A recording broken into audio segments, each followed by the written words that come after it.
Hey guys, Coach Steve here again, and today our focus is on speed.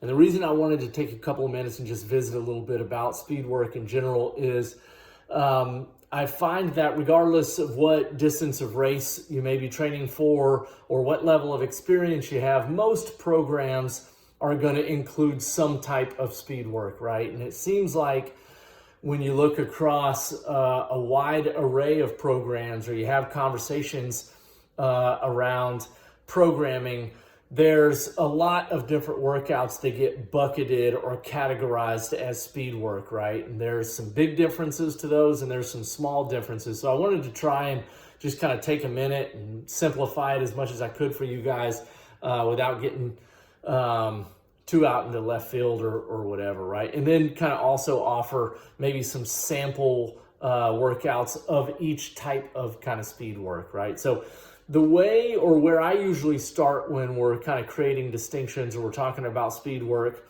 is, I'm sure you guys have heard kind of references or heard the terms aerobic versus anaerobic, right? Well, aerobic just means with oxygen specifically, but it's basically, aerobic workouts are typically a couple of minutes or longer, and your body is helping use oxygen for energy, right? Oxygen is kind of part of that process, as to where the anaerobic workouts are usually short, fast, high intensity bursts, and those are done, the energy is produced without oxygen, right? That's just in its simplest form.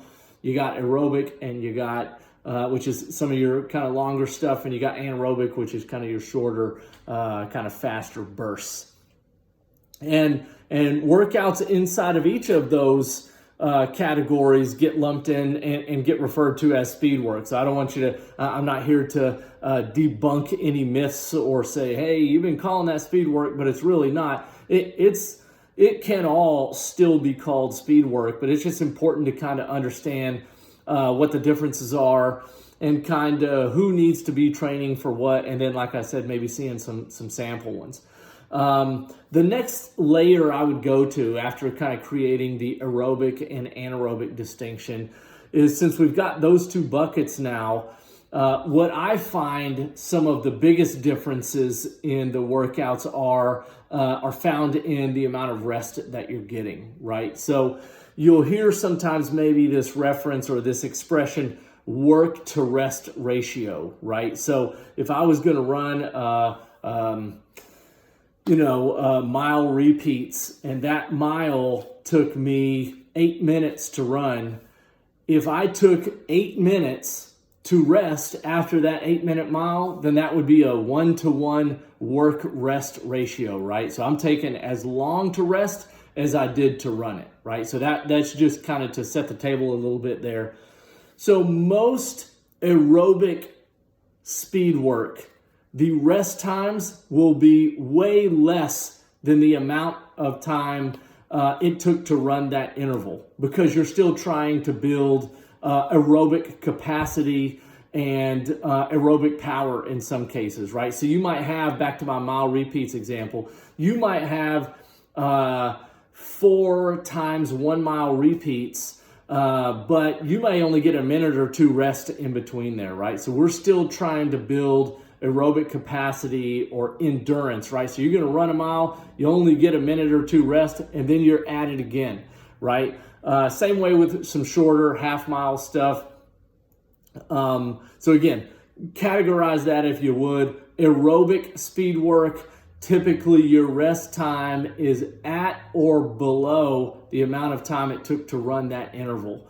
And the same way the other way around when you're talking about anaerobic speed work, which is going to be your 400 meters and on down, right? 80 meters, 100 meters, something like that. Your sprints or your intervals that are close to being all out. And then in a lot of cases, when we're talking about 50s and 100s, they're all out, right? Most anaerobic speed work, the rest times are at sometimes double the amount of time it took, right? So maybe a 1-to-2 work rest ratio. So if I run 100 meters in 15 seconds, I might still be taking 2 or 3 minutes of rest to get fully recovered. So that next 100 meters, I am back almost to 100% and I can run it as hard as I can. Sometimes with the anaerobic stuff, we don't take enough rest and you're really only getting the next one, you're only getting maybe 90% of what you could do. And the next one, maybe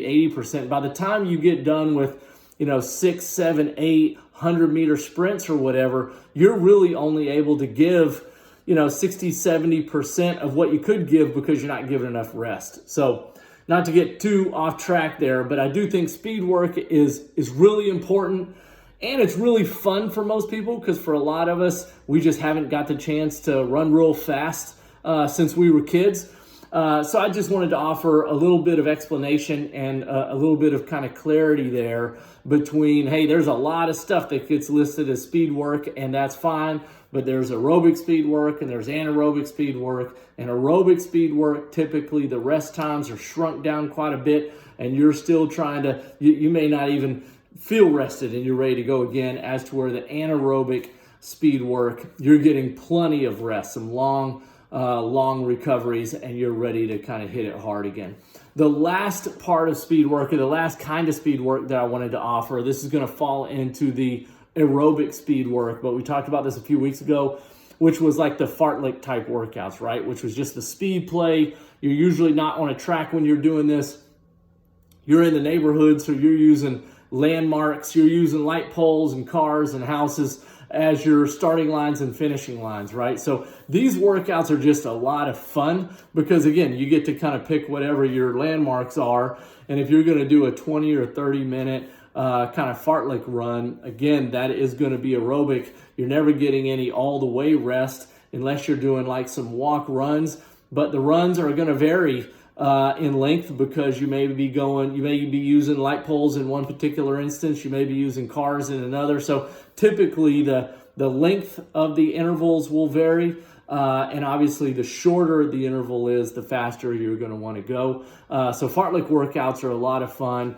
If you're following one of the kind of entry-level programs or the beginner programs, the Couch to 5K, the Couch to 10K programs, I think fartlek type workouts are fantastic because they're still aerobic based. They're still kind of meant with the intention on building endurance, which is kind of the phase that you're in at this stage.